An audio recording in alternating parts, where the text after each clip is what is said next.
EMRS की तैयारी करने वाले सभी साथियों को हमारा नमस्कार। ईएमआरएस की जो प्रिपरेशन कर रहे हैं, वो सभी साथी हमारे इस चैनल को ज़रूर सब्सक्राइब कर लें, क्योंकि ईएमआरएस का अब हम डिस्क्रिप्टिव एक्सप्लेनेशन के लिए पूरी तरीके से चैप्टर वाइज़ चल रहे हैं। तो चैप्टर वाइज़ स्टडी हमारी लगातार चल रही है और आप क्वेश्चन भेज रहे हैं, बहुत सारे साथियों ने क्वेश्चन्स भेजे हैं, उनके जवाब भी मैं अभी आपको दूँगा। जो साथी हैं जिन्होंने क्वेश्चन्स भेजे हैं, उनको मैं बताता हूँ, उनके नाम बता देता हूँ, जिससे कि आप और भी मोटिवेट होकर के हमें क्वेश्चंस भेजिए और हमारी रिकॉर्डिंग में आप चैनल को टेलीग्राम ग्रुप को भी ज्वाइन कर लीजिए और साथ ही साथ आप ज्वाइन कर लीजिए हमारे जो टीचमेंट का ऐप है, इसको भी आप इस पर डिस्क्रिप्शन लिंक है, उसको भी आप ज्वाइन करें। देखिए, टेलीग्राम पर जिन लोगों ने आंसर भेजे हैं वो आंसर हैं, एक तो प्रगति जी ने आंसर भेजे हैं, उनके आंसर भी मैं चेक करूंगा अभी, और साथ ही साथ मुझे आंसर भेजे हैं, ये कौन है, ये ए बी करके कोई नाम है, इन्होंने भेजे हैं मुझे, और प्रगति ने तो भेजे ही है। साथ में कौन है और कितने लोगों ने भेज दिए हैं जी, और एक ये पार्वती ने भी आंसर भेजे हैं मुझे। तो ये सभी के आंसर मैं चेक कर रहा हूँ, चेक करके आपको रिप्लाई भी करूँगा। और लेकिन जो आंसर भेजने की आपकी स्पीड है वो बहुत ही कम है, बहुत ही कम है। सोचने वाली बात ये है कि आप ईएमआरएस की स्टडी करने जा रहे हैं और ईएमआरएस की स्टडी के लिए आपको मेहनत करनी पड़ेगी, आपको लिखना पड़ेगा, तभी कुछ काम चल पाएगा, अन्यथा की स्थिति में वर्क नहीं हो पाएगा।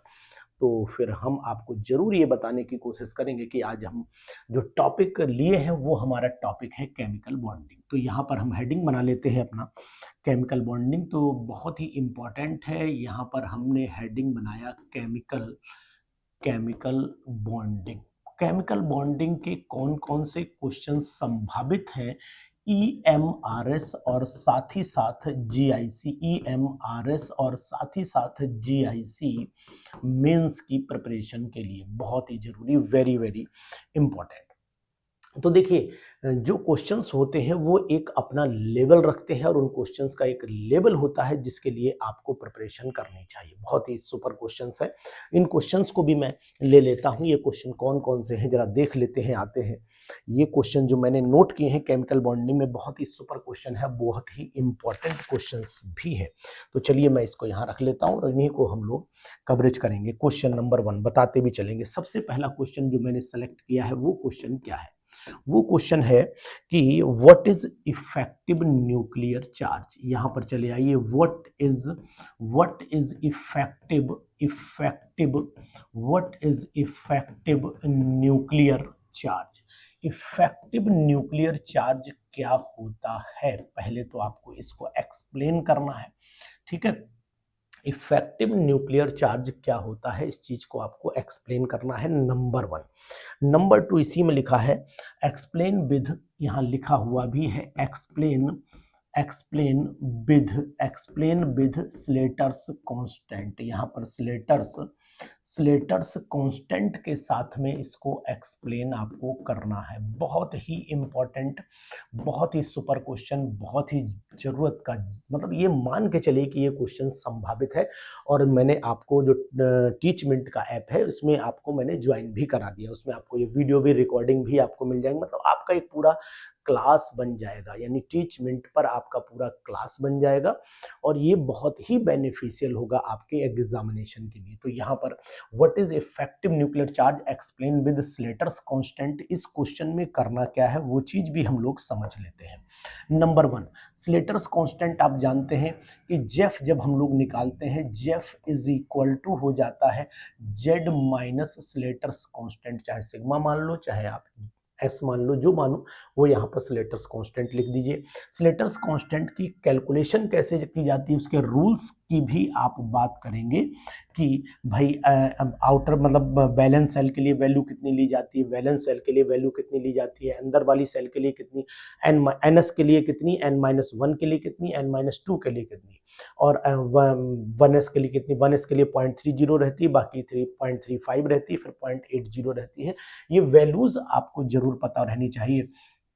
और इन वैल्यूज के अकॉर्डिंग ही आप इसको एक्सप्लेनेशन में लाएंगे। बहुत ही सुपर है, वेरी वेरी इंपॉर्टेंट है, तो इस चीज को आप नोट करिएगा। नेक्स्ट क्वेश्चन जो है वो भी बहुत ही सुपर क्वेश्चन है। व्हाट इज डिफरेंस बिटवीन, ये क्वेश्चन तो संभावित है कि आपको एग्जामिनेशन में मिल सकता है। सेकंड क्वेश्चन कह रहा है कि व्हाट इज द डिफरेंस, यहां पर मैं लिख देता हूं, what is difference between, what is difference between bonding and anti bonding molecular orbital. यहाँ पर बॉन्डिंग मॉलिक्यूलर ऑर्बिटल की बात कर रहे हो, साथ ही साथ एंटी बॉन्डिंग मॉलिक्यूलर ऑर्बिटल।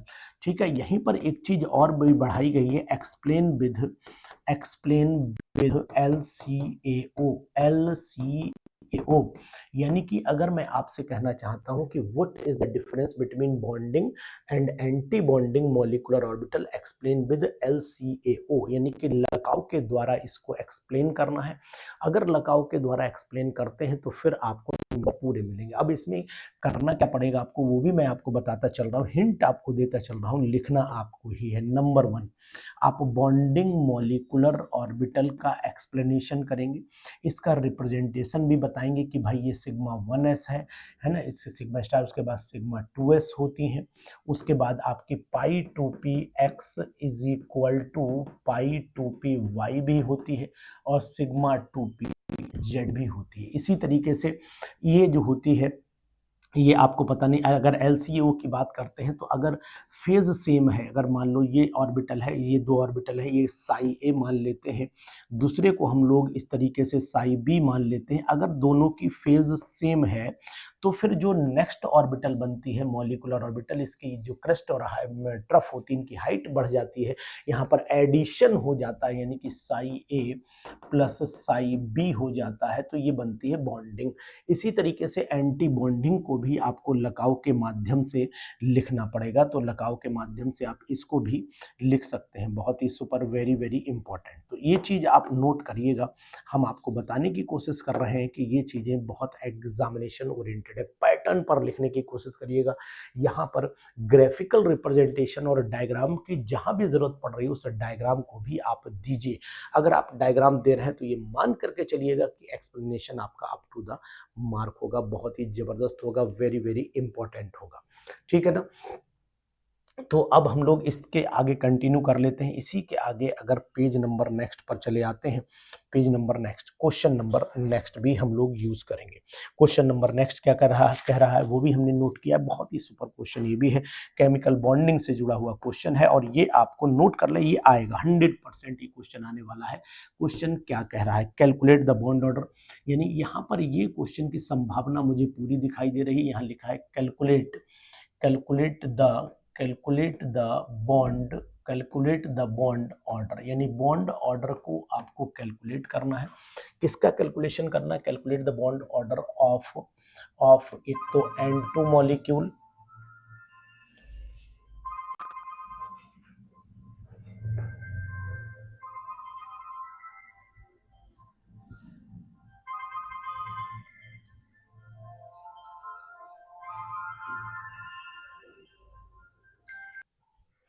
तो ये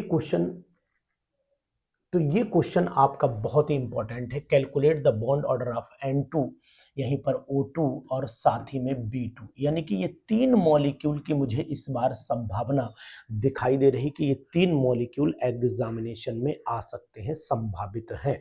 तो चलिए इन 3 क्वेश्चंस पर भी हम पूरा डिस्कशन कर लेते हैं। 1 मिनट का समय दीजिए, थोड़ा सा बैलेंस हो जाने दीजिए कैमरे को जी। ठीक, तो अब हम लोग जो टॉपिक डिस्कशन कर रहे हैं ये बहुत ही जरूरी, calculate the bond order of N2 O2 and B2, इसकी आपको पूरी प्रिपरेशन करनी पड़ेगी।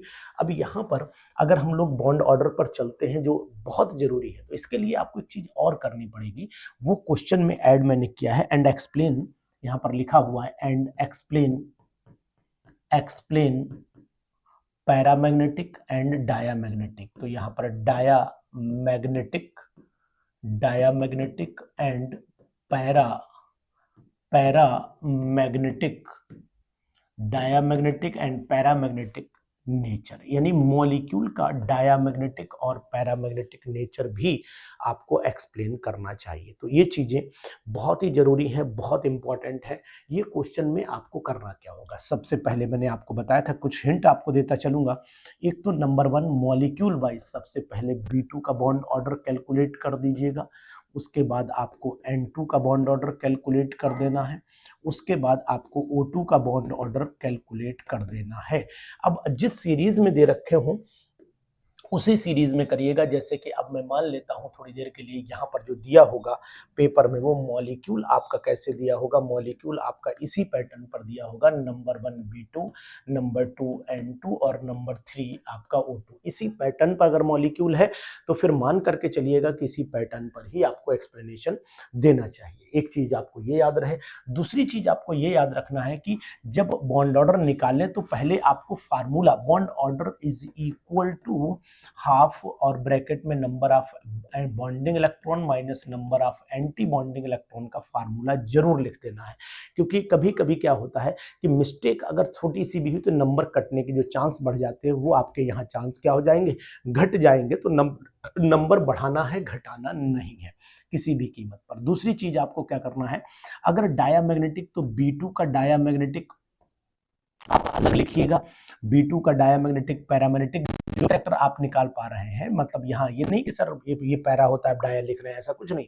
मैं बताने की कोशिश करूंगा। N2 मॉलिक्यूल जो होता है भाई, B2 जो है वो पैरामैग्नेटिक है, N2 जो होता है वो आपका डायामैग्नेटिक होता है, और O2 मॉलिक्यूल जो होता है वो आपका पैरामैग्नेटिक होता है। तो इनके एक्सप्लेनेशन क्यों होते हैं, क्यों होता है भाई, अनपेयर्ड इलेक्ट्रॉन निकाल करके दिखाओगे तभी तो समझ में आएगा स्टूडेंट को कि ऐसा क्यों होता है। तो ये चीज भी आपको नोट डाउन करनी पड़ेगी, बहुत ही जरूरी है और बहुत इंपॉर्टेंट है। तो यानी कि इनको कैलकुलेशन करना पड़ेगा, कैलकुलेट करना पड़ेगा, इनको कैलकुलेट करके शो करना पड़ेगा, स्टेप वाइज शो करना पड़ेगा। ये जरूरी, स्टेप वाइज आप शो करेंगे, ये बहुत ही इंपॉर्टेंट है। ठीक है ना। एक तो ये क्वेश्चन बहुत जबरदस्त क्वेश्चन है। उसके बाद में आपको क्वेश्चन नंबर नेक्स्ट बता रहा हूं, explain the shape of the molecule by using VSEPR theory. ये क्वेश्चन भी बहुत ही धांसू क्वेश्चन है, वेरी वेरी इंपॉर्टेंट क्वेश्चन है। क्वेश्चन बहुत इंपॉर्टेंट है। एक्सप्लेन द, यहां पर मैं बताने की कोशिश करूंगा, explain the shape of, explain the shape of molecules. अब यहाँ पर किसी भी मॉलिक्यूल की शेप की बात कर रहा है, explain the shape of molecule by using, यानी कि विद, यहाँ पर मैं लिख देता हूँ explain the shape of molecule by using, यहाँ पर लिख देता हूँ बाय यूजिंग वेस्पर थ्योरी, यानी कि VSEPR थ्योरी। वेस्पर थ्योरी के अकॉर्डिंग आपको मॉलिक्यूल की शेप एक्सप्लेन करनी, डिफरेंट मॉलिक्यूल की शेप को आपको एक्सप्लेन करना है। बहुत ही जबरदस्त है, वेरी वेरी इंपॉर्टेंट क्वेश्चन। और यहाँ पर एक चीज याद रखनी है कि सबसे पहले आपको करना क्या पड़ेगा, इसके आंसर को जब आप राइट करेंगे ना, इसके आंसर को जब आप राइट करेंगे तो इसके आंसर में आप, अब चूंकि मैं लिख तो दूं लेकिन सोच रहा हूं कि मैं आपको हिंट करता चलूं, आप लिखते चलो। इससे क्या होगा कि सबसे बेटर हो जाएगी आपकी एक्सप्लेनेशन की पावर, डेवलप हो जाएगी। और मैं चेक करके आपको भेजता रहूंगा। टेलीग्राम ग्रुप पर आंसर डालिए और हमारा ये टीचमेंट का ऐप ज्वाइन कर लीजिए। फ्री क्लासेस चल रही है, कोई भी किसी भी तरीके का कोई पेमेंट नहीं, ऑल ओवर इंडिया में 100% फ्री क्लास केवल मैं ही ले रहा हूं EMRS पर।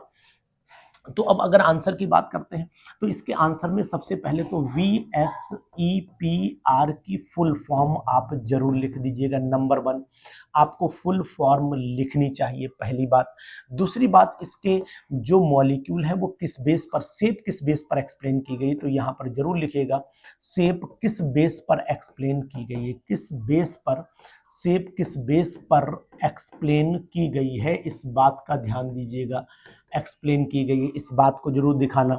उसके बाद इसमें लोन पेयर और बॉन्ड पेयर का रोल जरूर बताना कि आखिरकार लोन पेयर और बॉन्ड पेयर का इसके अंदर रोल क्या है, वो चीज भी आपको बतानी चाहिए। मेरे अकॉर्डिंग तो बतानी चाहिए, बिल्कुल बतानी चाहिए। ठीक है। फिर आपको यहाँ पर शेप का एक्सप्लेनेशन देना पड़ेगा, शेप। और जब शेप बताओगे तो फिर बॉन्ड एंगल भी आपको एक्सप्लेन करना पड़ेगा। बॉन्ड एंगल क्यों घटा, क्यों बढ़ा, इनका आपको नेचर एक्सप्लेन करना पड़ेगा, तभी आपको भरपूर नंबर इस क्वेश्चन में मिल पाएंगे। ठीक है ना। इसके बाद क्वेश्चन नंबर नेक्स्ट आ जाता है, वो भी बहुत ही सुपर क्वेश्चन है, बहुत ही इंपॉर्टेंट क्वेश्चन है ये। क्वेश्चन नंबर नेक्स्ट पे चले आइए। तो अभी तक मैंने आपको पता है केमिकल बॉन्डिंग में सबसे पहला क्वेश्चन नंबर 2 ये हो गया, क्वेश्चन नंबर 2 ये हो गया, क्वेश्चन नंबर 3 आपका ये वाला हो गया, क्वेश्चन नंबर 3 ये वाला हो गया, और क्वेश्चन नंबर 4 हम चल लेते हैं, क्वेश्चन नंबर 4 आपका ये हो गया। ठीक है ना। यही तो क्वेश्चन है, बहुत ही दमदार क्वेश्चन है, बहुत ही very very important question, examination से ओरिएंटेड क्वेश्चन मैं आपसे डिस्कशन कर रहा हूं। अब क्वेश्चन नंबर मैं 5 पर चल रहा हूं। बहुत ही जबरदस्त क्वेश्चन, लिख करके भेजिएगा, समय बिल्कुल बचाइए, मैं इसीलिए आपको ये सब मोटिवेशन कर रहा हूं। क्वेश्चन नंबर नेक्स्ट क्या था कि एक्सप्लेन, यहां पर चले आइए, बहुत अच्छा क्वेश्चन, एक्सप्लेन वो हाइब्रिडाइजेशन, इसको आपको हाइब्रिडाइजेशन को एक्सप्लेन करना है। तो अब इसमें हाइब्रिडाइजेशन को जब आप एक्सप्लेन करेंगे, एक्सप्लेन हाइब्रिडाइजेशन, एक तो ये काम करना है, और with explain hybridization by taking an example of, by, अब यहाँ कंडीशन लगा दी इन्होंने, बाय टेकिंग एग्जाम्पल ऑफ, यानी इन्होंने यहाँ पर कंडीशन लगा ली एग्जाम्पल ऑफ IF7। इन्होंने कंडीशन ये लगा दी कि IF7 का मॉलिक्यूल को यूज करके आपको इस हाइब्रिडाइजेशन को एक्सप्लेन करना है। तो अब बताना पड़ेगा कि यहाँ तो एक तो सबसे पहला काम आप ये करिएगा कि यहाँ बता देना कि भाई नंबर 1, सबसे पहले आपको हाइब्रिडाइजेशन की डेफिनेशन जरूर बता देनी है कि व्हाट इज हाइब्रिडाइजेशन, इसको आपको सुपर तरीके से बता देना है। नंबर 2, आपको टाइप्स बता देने हैं, ठीक है, टाइप्स बता दीजिएगा, लेकिन शॉर्ट में, डिटेल में मत जाइएगा।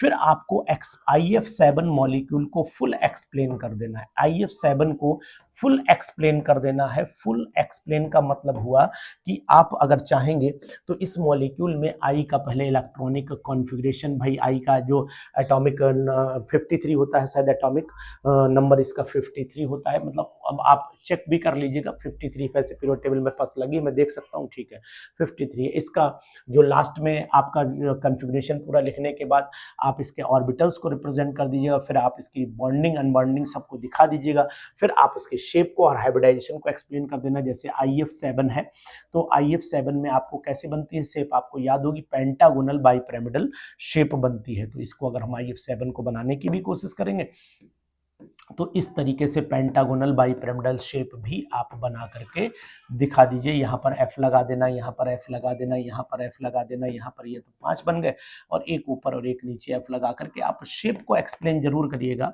और पूरे मॉलिक्यूल के हाइब्रिडाइजेशन को प्रॉपर तरीके से एक्सप्लेन करिएगा। तो 2-2 लाइनें मैं लिखता चल रहा हूँ, जिससे कि आपको भी आइडिया रहेगा कि आखिरकार हमें क्या, किस तरीके से एक्सप्लेनेशन देना चाहिए। ठीक है ना, इस बात को ध्यान रखना। इसके बाद नेक्स्ट चले आते हैं, नेक्स्ट क्वेश्चन पर चले आते हैं। बहुत ही सुपर क्वेश्चन इसके बाद भी हमने सेलेक्ट किया है। क्वेश्चन क्या कह रहा है, विच प्रॉपर्टी एक्सप्लेन बाई, बहुत सुंदर क्वेश्चन है, बहुत सुंदर क्वेश्चन है। चलिए इसके क्वेश्चन को लिखते हैं, which property is explain by dipole moment. Question को थोड़ा सा ट्विस्ट करने की कोशिश की गई है। विच प्रॉपर्टी, यहाँ लिखा गया है which property is explain by which property is explained by dipole moment, यानी कि डाइपोल मोमेंट से कौन सी प्रॉपर्टी एक्सप्लेन होती है, डाइपोल मोमेंट से कौन सी प्रॉपर्टी एक्सप्लेन होती है, एक तो दे ये बताना है। Explain the units of, explain इसके बाद इसमें जोड़ा है एक्सप्लेन द यूनिट्स, यानी कि यूनिट्स ऑफ डाइपोल मोमेंट, यानी डाइपोल मोमेंट की यूनिट्स को आपको एक्सप्लेन करना पड़ेगा। तो म्यू इज इक्वल टू, अगर मैं इसके आंसर की भी बात कर लेता हूं तो आंसर पे चले आइए, यहां पर आंसर राइटिंग भी करता हूं, mu is equal to E into D लिख देना है। इसकी यूनिट आपको DeB बाई ई, ये तो सेकेंड पार्ट हो गया, इसको एक्सप्लेन करना है। कूलम मीटर भी इसकी यूनिट होती, कूलम मीटर इसकी यूनिट होती है, इसको भी आप पूरा, ये तो सेकंड पार्ट मैंने लिख दिया। अब प्रॉपर्टी कौन सी एक्सप्लेन होती है, तो प्रॉपर्टी एक तो नंबर 1 इसका पोलर करेक्टर एक्सप्लेन होता है, पोलर और नॉन पोलर करेक्टर एक्सप्लेन होता है। तो इसको आप पहले लिखिएगा, नंबर 1 पे इसे लिखना है, नंबर 2 पे इसे लिखना है, लेकिन इसको एक्सप्लेनेटरी फॉर्म में आपको यूज करना है, एक्सप्लेनेशन प्रॉपर होना चाहिए, तभी मजा आएगा क्वेश्चन के अंदर। तो इसको भी आप हमें लिख करके भेजेंगे। और आज का हमारा जो लास्ट और सुपर क्वेश्चन है वो कौन सा है, वो भी आप जान लीजिएगा, मजा आ जाएगा क्वेश्चन में। एक्सप्लेन यहाँ पर क्वेश्चन नंबर 6 मैंने लिया है। इससे पहले क्वेश्चन नंबर कौन सा था हमारा, ये था आपका क्वेश्चन नंबर हमारा था 5, क्वेश्चन नंबर था हमारा ये क्वेश्चन नंबर 5 था, और क्वेश्चन नंबर ये 5 हो गया। ये क्वेश्चन नंबर हमारा 6 हो गया, 6 हो गया, और 6 के बाद हमारा क्वेश्चन नंबर आ जाता है अब 7। ये क्वेश्चन तो बहुत ही इंपॉर्टेंट है। एक्सप्लेन, यहाँ पर लिखा हुआ है explain, explain covalent character, explain covalent, explain covalent character, explain covalent character by using by by using by using Fazan rule, by using Fazan's rule, Fazan's rule। ये बात आप ध्यान देना, फजान्स रूल को यूज करते हुए हमें एक्सप्लेन करना है प्रॉपर्टी। तो नंबर 1 बहुत ही सुपर क्वेश्चन है, वेरी वेरी इंपॉर्टेंट क्वेश्चन है। तो मैं तो कहूंगा इस क्वेश्चन पर दावा ठोक दो भाई साहब, मजा आ जाएगा बिल्कुल। तो चलिए यहाँ पर इसके आंसर की मैं बात कर लेता हूँ। फजान रूल पूरा लिखना पड़ेगा, फजान रूल आपको पूरा एक्सप्लेन करना पड़ेगा डिटेल पॉइंट वाइज। कैटायन का नेचर, एनायन का नेचर, कैटायन छोटा होगा उस पर चार्ज ज्यादा होगा, एनायन बड़ा होगा उस पर चार्ज ज्यादा होगा, इसको पूरा एक्सप्लेन करना है। फजान रूल को पूरा एक्सप्लेन करना है, फिर उसमें दिखाना है कि ये भाई कैटायन छोटा था, ये एनायन बड़ा आया, और इसके पास जब ये अट्रैक्ट किया तो इसने ये कैटायन हो गया, इसके शेप को डिस्टर्ब कर दिया, एनायन की शेप को डिस्टर्ब कर दिया। फिर कोवेलेंट कैरेक्टर कब बढ़ता है कब घटता है, यानी कि कैटायन का साइज छोटा होना चाहिए, एनायन का साइज बड़ा, यानी पॉइंट वाइज एक्सप्लेनेशन आपको देना पड़ेगा, पॉइंट वाइज एक्सप्लेनेशन एक्सप्लेन करिएगा। अगर आपने ये सब चीजें की और इन सभी के आंसर्स जो हैं वो आप आंसर्स हमें भेजिए, आंसर्स भेजिए हमारे टेलीग्राम चैनल पर, टेलीग्राम चैनल पर EMRS के एग्जाम्पल भेजिए। हम इन सबको चेक करेंगे और चेक करके आपको बताएंगे कि आखिरकार हमारा जवाब, आपका जवाब कितना परफेक्ट है। तो ये सब चीजें अगर आपको जाननी है और आपको समझना है कि EMRS कैसे क्वालिफाई होगा, तो साथियों 100% ये वीडियो शेयर कर दीजिए, क्योंकि अब तैयारी हो रही, इंडिया का पहला चैनल जो आपको फ्री में तैयारी करा रहा है, बिल्कुल मस्ती के साथ में, बिना टेंशन के साथ में प्रैक्टिस करिए, और practice makes a man perfect. हर इंसान को प्रैक्टिस बहुत जरूरी होती है, गलतियां सुधारने का मौका है, अगर आप चाहते हैं तो सुधार लीजिए। यही जीवन का सबसे बड़ा सत्य है कि गलती मान करके सुधारना बहुत बड़ी बात होती है, और गलती मानना भी बहुत बड़ी बात होती है। जो लोग कहते हैं मुझे आता है, तो समझ लेना उन्हें कुछ नहीं आता है। तो अगर आता है तो समझ लेना कि नहीं आता है, और अगर नहीं आता है तो सीखने की क्षमता आपके अंदर पैदा हो जाएगी। EMRS मैं क्वालिफाई कराऊंगा आपको, क्योंकि अभी तक एरोमा से 2 ऑलरेडी कैंडिडेट EMRS में सेलेक्ट हो चुके हैं, अब बारी आपकी है। Thank you.